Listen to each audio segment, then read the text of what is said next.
Hey, welcome everyone to our review of 1983 Topps number 498, Wade Boggs. Here we are, and there he is, the Chicken Man himself. First up, let's set the table. 1983 Topps has 792 cards, as did all of the sets from Topps right around this time. And here's what a wax pack looked like then. It only cost 30 cents, believe it or not. Check back later in the video because we're actually going to open one of these packs. In addition to the Boggs rookie, other key cards from the set include Ryne Sandberg's rookie card, Tony Gwynn's rookie card, Cal Ripken's first solo flagship Topps card, and there are, of course, lots of other Hall of Famers. And now, let's take a closer look at the front of the card. If you're into eye appeal, this set has got it. There are two photographs on the front of the card. This was the first time that Topps ever used a pair of photos on the front. Now I know what you're thinking. There are sets in the 1950s and 60s that had two pictures of the player. But in all of those cases, at least one of those depictions was either a drawing or a cutout. This is the first time that they used two photographs on the front. They would do so again in 1984. In 1985, they reverted back to just one photo, and then eventually they started incorporating photos on the back when that became the standard for all cards. As mentioned, in terms of eye appeal, this set is absolutely unbelievable. The Red Sox cards in particular are beautiful. They've used red and blue framing colors that match the team colors nicely, and it's a great photograph. We've got Boggs obviously standing on third base, looking either at home or the pitcher, and then a nice headshot of him down here. His position is listed as first base, third base, but of course, he was a third baseman throughout just about all of his career. Now, from a condition standpoint, this card is pretty darn nice. It's a great printing, and the corners look really sharp on this. Yeah, they look really nice. The centering looks really good too. It's hard to actually find anything wrong with this card. If you're someone who would submit for grading, this is probably not a bad one to think about sending in. So there you have it, the front of 1983 Topps. And if you're into pricing, let's look at the CollX marketplace for this card. In raw form, recent prices range from $8 to $11, with a median around $10. The price, of course, depends on condition, centering, print quality, and other factors. And now for comparison, here is an actual copy of Ryne Sandberg's rookie card from the 1983 Topps set. Also a beautiful card, although I think they could have done a little bit better with the colors. Nice card. And here's a copy of Cal Ripken's first solo card in a flagship Topps product. He had a standalone card in the 1982 Topps Traded set, and of course he appeared in the 1982 flagship release on an Orioles Future Stars card with two other players. This is his first solo card, and it is beautiful. Choice of orange and brown is just fantastic. Here's 1985 Fleer Wade Boggs, another beautiful card. And a 1986 Topps Wade Boggs. And lastly, here's his 1990 Topps card. We have a great video on 1990 Topps and its history. I'll link that here on the top right if you want to check it out. Just take a quick look at the back here. Obviously, this is only about halfway through Boggs' career, but you can see some of those unbelievable batting averages that he had. Look at that 368 in 1985. That ended up being his single season career high, although he has a few years there already where he hit above 360. Just unbelievable, and Boggs was almost peerless in terms of hitters from this era. Tony Gwynn is really the only one who compares in terms of longevity, hitting at such a great clip. Next up, here's a Gem Mint PSA 10 1983 Orioles Leaders card. It's beautiful with two Hall of Famers on it, Eddie Murray and Jim Palmer. This is the only PSA 10 I have from 1983 Topps, so I just wanted to show it so you could take a look at the corners and the edges and see how they look. Pretty much darn perfect. I don't really see anything wrong with this card at all. And here's a Gem Mint 1983 O-Pee-Chee Darrell Evans. O-Pee-Chee, as you probably know, was the Canadian release of Topps.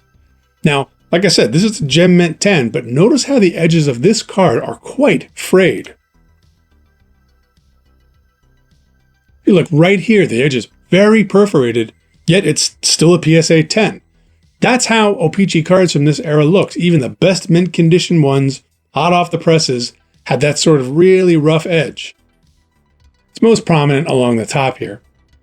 Let's see if I can do a little bit of a digital zoom to give you an idea. And lastly, just for fun, here's a PSA 8 Dave Parker. Cobra! We look closely at this one, it's hard to see that much wrong with it. Centering's a little bit off, I think, left to right, and a little bit off top to bottom as well, but print quality is awfully good. Cobra! So there you go. Hopping back over to CollX, here's the PSA 10 pricing for the Wade Boggs rookie card. As of recording, the median sale price for a PSA 10 example of this card is around $2,500. There are only 4 sales listed from the last 6 months or so, which makes sense because there are only 444 total in existence, so they don't sell all that often because there aren't all that many of them. Prices have been on the rise though, which you can see. Each of those last 4 most recent sales are actually over $3,000 each, so prices are going up on this one. And now let's take a closer look at the back of the card.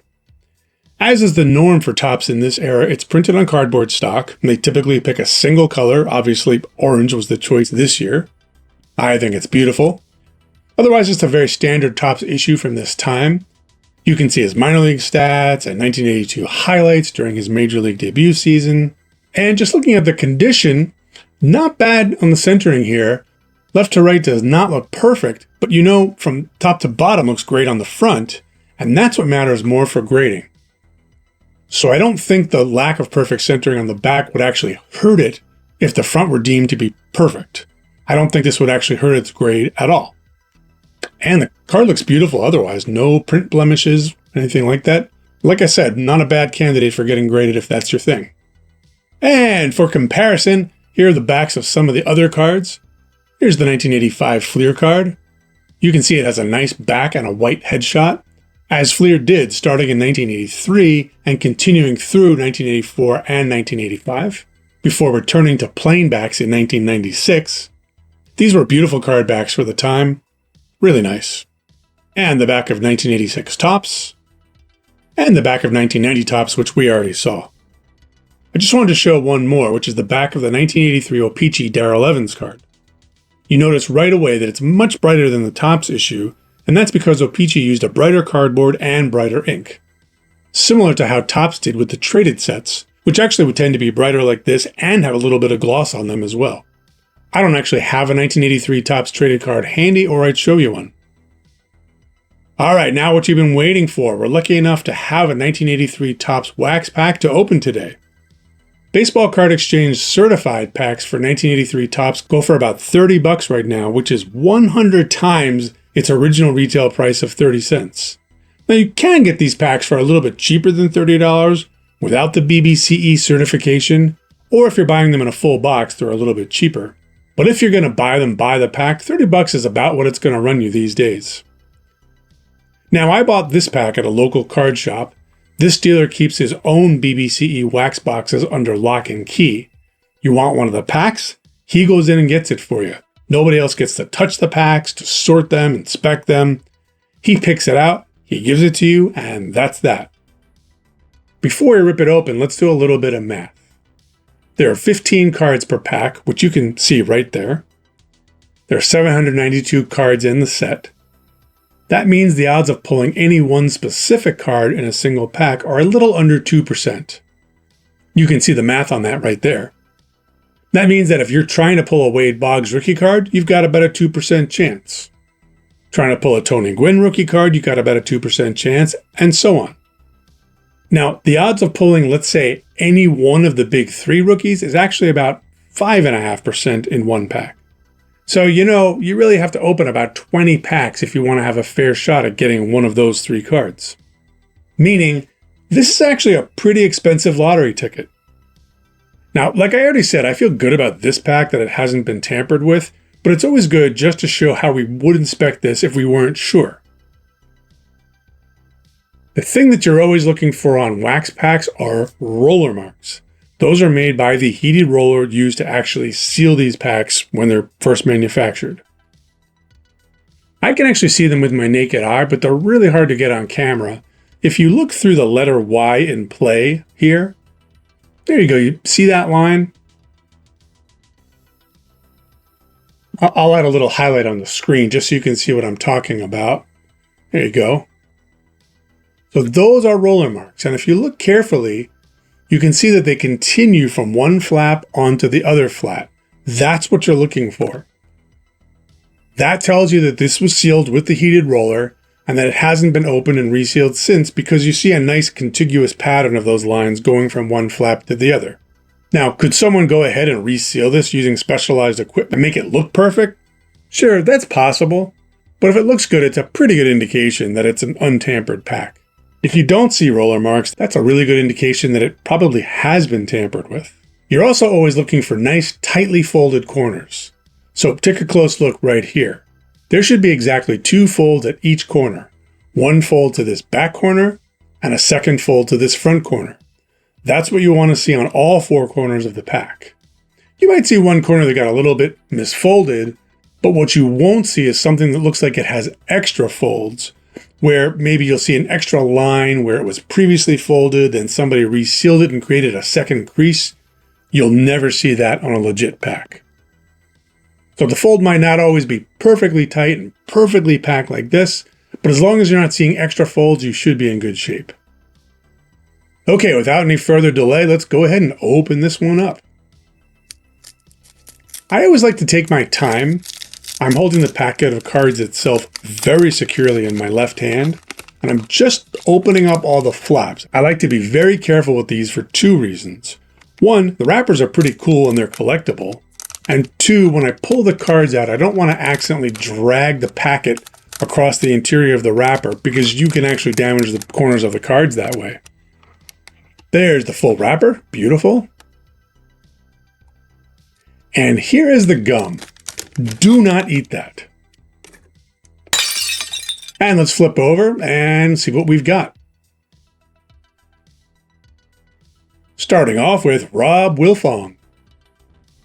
Here's a really nice Pirates leaders card. 4-time batting champ Bill Madlock and John Candelaria. Those are some great players. Here's Cesar Geronimo, who had a long, successful career, mainly with the Reds. Nice photo. Randy Neiman. Mike Witt.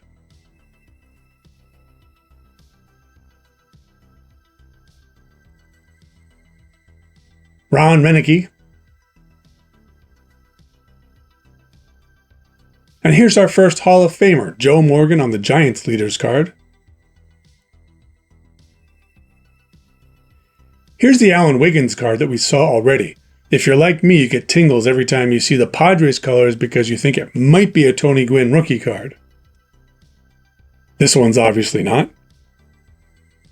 Here's the contest insert card. You can win a trip to the 1984 World Series. My advice, bet on the Tigers. That looks like Woody Fryman coming up next. Yep, sure is. Larry Wissington. Ozzie Virgil. Great colors on this card, although across the 2 photos he's wearing the red helmet here and the maroon helmet here. They don't look great together. They probably should have picked 2 photos that had the same color helmet. Another Padres card coming up, but not Gwynn. It's Gene Richards. There's Dennis Lamp with an incredible mustache. 2 different views of that beauty. And the last couple of cards. Here we're down to Sid Monge and George Frazier. Not an incredible pack, but still lots of fun to open, and a great Hall of Famer card there in Joe Morgan. So there you have it. A beautiful set that still holds up today. A great card for a great player. I'm Andy with High Heat Stats. Thanks for watching, and remember, there's no wrong way to collect unless you stop collecting. Have a great day, and see you soon.